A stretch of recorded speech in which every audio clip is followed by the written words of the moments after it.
ای مردم، دو چیز است که برای شما هراسناکترین می‌دانم: پیروی از خواهش‌های دل و آرزوهای دراز.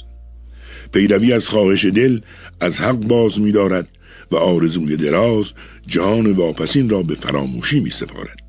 بدانید که این جهان پشت کرده است و شتابان می‌گذرد و از آن تنها تهمانده‌ای برجاست، همچون تهمانده آبی در یک آبخوری که نوشنده بر جا گذارد. و بدانید که جهان واپسین روی آورده است و هر یک از این جهان و جهان دیگر را فرزندانی است.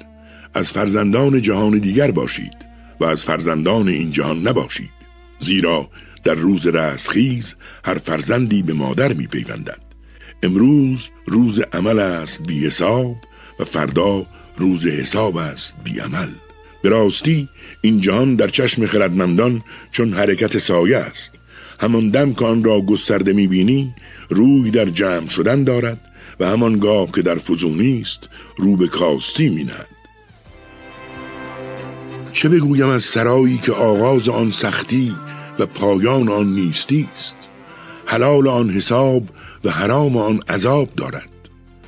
هر که در این جهان به چشم بصیرت بنگرد او را بینا می‌کند و آن که چشم بدان بدوزد او را نابینا می‌گرداند.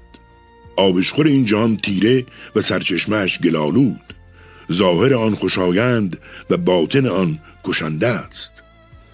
نیرنگی رنگارنگ و فروغی ناپایدار و سایه‌ای نااستوار و ستونی کجمدار است. پس از خدا پروا کنید و پیش از در رسیدن اجل به کردار نیکو بشتابید و آخرت جاودانه را به بهای دنیای فانی خریداری کنید.